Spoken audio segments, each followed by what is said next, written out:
They swarm around corners and everything, especially in New York City and Washington, D.C. Of course, the insurrection or what have you even happened. Anyway, point being, Occupy Philadelphia was going on in 2012, I guess it was 11, 12. I just knew that it's like all this, you know, democracy, all this stuff was going on. But because my world was turned upside down, I was made to believe I'd be murdered the 4th Monday of January 2011. Even my mom and aunt's phone lines in Jacksonville, Florida were severed so that when I tried to call my mom, I got the disconnected jingle. Doo-doo-doo, we're sorry, the phone number you're trying to reach has been disconnected. On top of that, well, then the games commenced. And we are talking, this city was like a, I don't know what it was, but people who are used to doing scenarios, skits, all kinds of things, really it's harassment. And I was harassed out the wazoo. And was so overwhelmed and freaked out. So on one hand, people were keeping me in one direction while I was being slaughtered. I'm not kidding.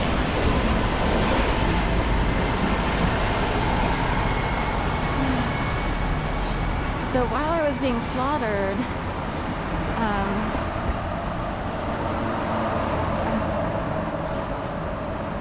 you know, anyway, I missed out on all the protests and stuff. That's okay, in a way. Now I could care less. I won't even vote because my harassment went on for so long and at such an intensity.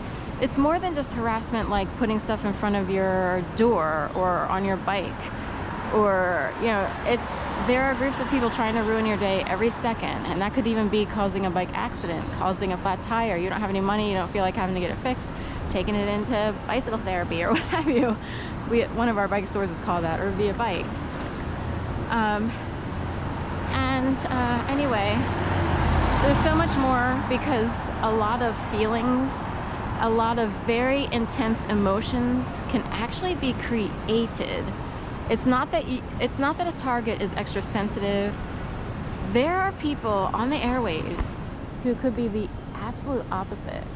Say you had the worst acerbic lawyer come in to really rub you raw, and that can cause quite a bit of anger when you are exposed to tons of harassment. By the way, I don't know if the camera can see it, but there's a moon. Right, the moon is right in between those buildings there, just fading out. I can't believe that because it's way over there. And I'm facing south, so I'm on the north side of Market Street, facing south. Anyway, so there are people who flipped out, and you read it in the news, like someone flips out. There's about 1,000 ingredients. I'm kidding. It only takes 5 to 10 ingredients to get someone who's very calm, peaceful, even a librarian, say, who's used to working in peaceful environments. All it takes is 5 to 10 ingredients of people in person and or people doing things on the airwaves invisibly to get that person to flip out, and worst case scenario, have them turning into some sort of like antisocial deviant, as they would say, with someone who totally goes crazy and can't figure out what's causing it, so everyone looks guilty. You see what I mean? If someone can't figure out who's causing the issue, sorry about that, sorry.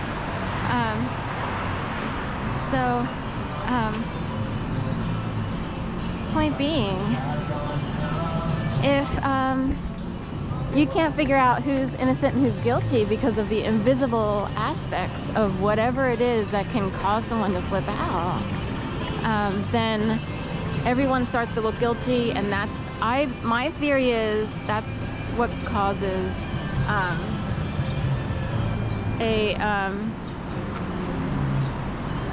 someone to flip out and go ballistic, per se. So Fan Expo today at here at the convention center, which is a block north of where I just stepped off the curb from. And that's like Wizard World.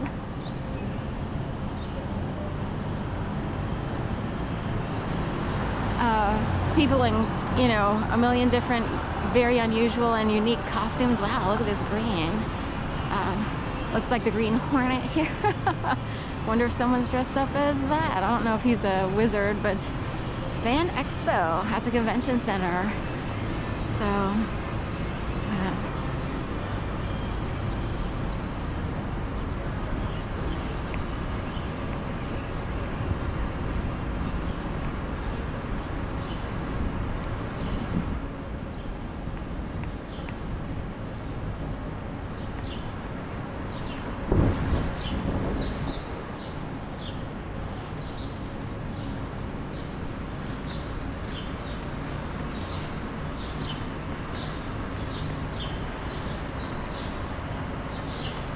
another way to look at the 5 to 10 ingredient list that causes people to freak out all over the place would be people whispering, which is very much like dog whispering or horse whispering.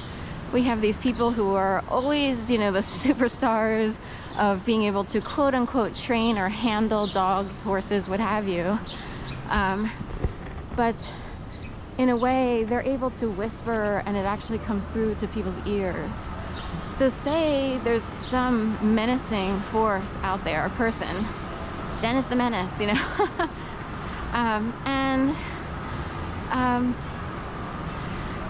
he keeps whispering in someone's ear constantly, telling that person, whether it's truth or lies, it doesn't matter, it upsets the person. But say it's all, who have you met since you've been, you know, who's been woven into your life ever since you moved to Philadelphia? But it comes through in such a way like where your whole life is made to appear as if it were fake, as if every job you held, which you paid taxes, you know, which taxes were taken out because the employers are part of the tax system. If every single job you had, you know, someone claims is fake. Oh. Yeah, can you imagine if someone kept convincing you by whispering to your ear that your whole life has been fake, orchestrated, you're a whole research experiment. Everybody's been watching, everybody wants to see what will happen. It's like a Truman Show, it's this, it's that. Can you imagine how disturbing that is and upsetting to quiet, natural people or anyone? And you're hounded by this dog all the time, this menace.